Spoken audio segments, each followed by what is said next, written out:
Bonsoir à tous et bienvenue dans cette série de révision du module d'optique géométrique. Jusqu'à présent, nous avons pu voir les lois basiques de l'optique géométrique. Maintenant, nous allons les appliquer à des systèmes optiques plus élaborés. Alors, si vous n'avez pas encore vu les 4 autres vidéos, je vous invite à les voir avant de commencer celle-ci. Alors, dans cette vidéo, nous allons voir en détail le cas du prisme. On va voir comment se produit la déviation. C'est quoi un prisme? Eh bien, le prisme est un triangle constitué du croisement de deux dioptres. Le premier dioptre et le deuxième dioptre qui sépare le milieu dans lequel baigne le dioptre et le matériau dans lequel il est fabriqué. Alors, quelles sont les caractéristiques du prisme? Tout simplement, le prisme est caractérisé par un angle au sommet A. Aussi, il est caractérisé par l'indice de réfraction de la matière dans laquelle il est fabriqué, le N. Un prisme peut être vu comme deux dioptres. Quand on applique la deuxième loi de Snell et Descartes à ce dioptre, nous avons donc une incidence avec un angle d'incidence I reliant une réfraction. La lumière ne va pas continuer son chemin tout droit, elle va se réfracter à la première face du prisme avec un angle de réfraction R sur la première face. Ce qui va se produire dans la deuxième face, une deuxième réfraction avec un angle d'incidence sur la deuxième face R', l'angle par rapport à cette normale, R'. Nous avons une émergence avec un angle I', angle d'émergence. Les formules du prisme. Alors, comment relier ces différentes variables qui se créent à la traversée du prisme par un rayon lumineux? Tout d'abord, la deuxième loi de Snell et Descartes appliquée au dioptre de la première face nous donne sinus I, donc n de l'air est égal à 1, donc directement 1 sinus I, le côté d'incidence, il est égal à n sinus R, donc est égal au côté de réfraction. Appliquons la loi de Snell et Descartes à la deuxième face, nous avons donc une émergence I' dans le milieu qui est l'air, donc 1 sinus I', il est égal à n sinus R', n, l'indice de réfraction du matériau dans lequel est fabriqué le prisme, l'angle R d'incidence sur la deuxième face. Pour relier les deux angles internes R et R', nous avons la troisième relation qui est égale à A égale à R plus R'. Et pour finir, nous avons la déviation. Donc, la lumière devait continuer son chemin, elle a subi une déviation. Cette déviation, D, est égale à I plus I' moins A. Donc, dans chaque exercice, nous allons utiliser ces 4 lois. On va changer celle-ci. Si on vous dit que le prisme est émergé dans un autre milieu qui n'est pas l'air. Donc, tout simplement, vous ajoutez l'indice de réfraction du milieu. Par exemple, si le prisme est émergé dans une substance comme l'essence ou bien l'eau, on vous donnera son indice de réfraction, N. Vous allez le mettre ici et ici. Et vous utiliserez les deux mêmes lois. Alors que ces deux-là ne changeront pas. Alors, nous avons le cas de la déviation minimum. À la déviation minimale, vous avez le I est égal à I' qui sera égal à IM, c'est-à-dire l'angle d'incidence à laquelle vous allez avoir une déviation minimale. Donc, la formule de la déviation minimale est égale à 2IM moins A. Voilà pour les formules du prisme. Donc, nous avons un principe physique qui est que la lumière va subir la première réfraction sur le premier dioptre sur la face d'entrée et la deuxième réfraction sur le deuxième dioptre de la face de sortie du prisme. Ceci sont les deux angles de réfraction interne. Celui-là, le I est des angles d'incidence et le I' est des angles d'émergence. Voilà, maintenant nous sommes prêts à passer à l'application de ces lois.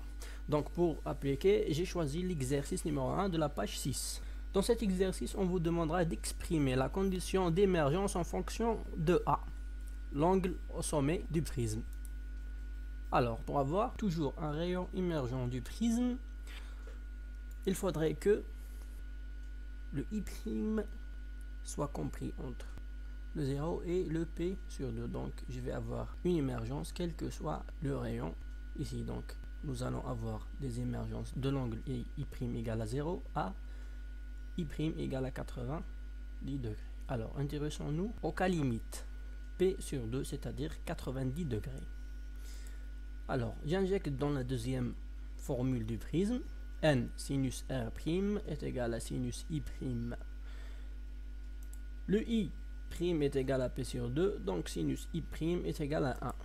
Et la formule devient n sinus R' est égal à 1. Nous avons la formule qui nous donne le R, c'est-à-dire qui va nous donner l'angle de réfraction limite L', est donc donné par 1 sur n. Donc la première condition est que nous allons avoir émergence si R' est inférieur à L'. Passons maintenant au deuxième dioptre. Avoir toujours une émergence, quel que soit le rayon incident, implique que les incidences I seront comprises entre 0 et P sur 2, c'est-à-dire entre 0 et 90 degrés. Nous allons faire de même et nous intéresser au cas limite, c'est-à-dire à P sur 2. Donc, on applique la première formule, n sinus R est égal à sinus I. Je le répète, si le prisme n'est pas émergé dans l'eau, on rajoute ici l'indice de réfraction du milieu dans lequel est émergé le prisme. Donc, I est égal à P sur 2. Le sinus I sera égal à 1. Donc, n sinus R sera égal à 1. Et donc, sinus R sera égal à 1 sur n. C'est-à-dire que R sera égal à l'angle limite. Sinus L est égal à 1 sur n. On trouve déjà que le L est égal au L'. Et nous avons la deuxième condition d'émergence si R est inférieur à L. Prenons maintenant la formule 3 qui relie les deux angles internes, R et R'. De 1, R' est toujours inférieur à L'. De 2, R est toujours inférieur à L. Donc on va sommer la formule 1 plus la formule 2. Ce qui va nous donner R' plus R inférieur à L' plus L. Le R' plus le R est égal à A. Donc nous avons A inférieur à L' plus L. Nous avons également sinus L' est égal à sinus L. Donc L' est égal à L. Et donc le A sera inférieur tout simplement à L plus L, c'est-à-dire à 2L. Donc A est inférieur à 2L avec sinus L est égal à 1 sur N. Donc voilà la condition d'émergence en fonction de A. Il faudra toujours que A soit inférieur à 2L avec sinus L est égal à 1 sur N pour pouvoir avoir une émergence quel que soit l'angle d'incidence.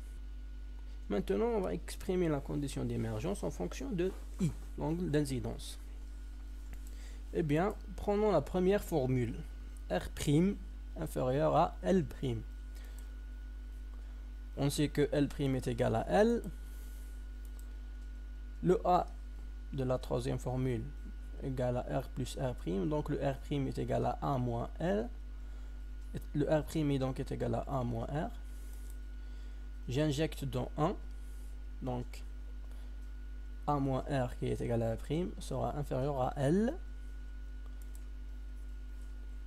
Et donc je prends mon A de l'autre côté. Moins R est inférieur à L moins A. Je multiplie par moins 1. Je multiplie donc par moins 1. Cela va inverser l'inégalité. R sera supérieur à A qui était en moins sera en plus. Le L qui était en plus sera en moins. Donc R sera supérieur à A moins L. Je prends cette formule, donc sinus R est inférieur à sinus A moins L, puisque R est inférieur à A moins L. Je multiplie les deux côtés de l'inégalité par N. Le n sinus R est égal à sinus I, donc j'ai sinus I est inférieur à n, sinus A moins L. Et donc voilà la condition d'émergence en fonction de I. Donc sinus I sera toujours supérieur à n, sinus A moins L. Faisons une application numérique. On nous donne A égale à 120 degrés et n égale à 1,5. Je commence par calculer l'angle limite, sinus L est égal à 1 sur n. Je fais une application numérique. Le sinus L est égal à 0,67, donc le L est égal à 41,81 degrés. Donc 2L est égal à 83,62 degrés. Or, le A est supérieur à 2L, ce qui ne remplit pas la première condition d'émergence qui dit que A doit être inférieur à 2L. Là, A est supérieur à 2L, donc le rayon lumineux n'émerge pas. Voilà donc pour une application du prisme, où nous avons surtout essayé de trouver les conditions d'émergence en appliquant la deuxième loi de Snell et Descartes. Voilà pour le prisme, j'espère que j'ai été suffisamment clair. Si vous avez d'autres questions, n'hésitez pas à les poser en commentaire, je serai là pour y répondre. Merci pour votre attention.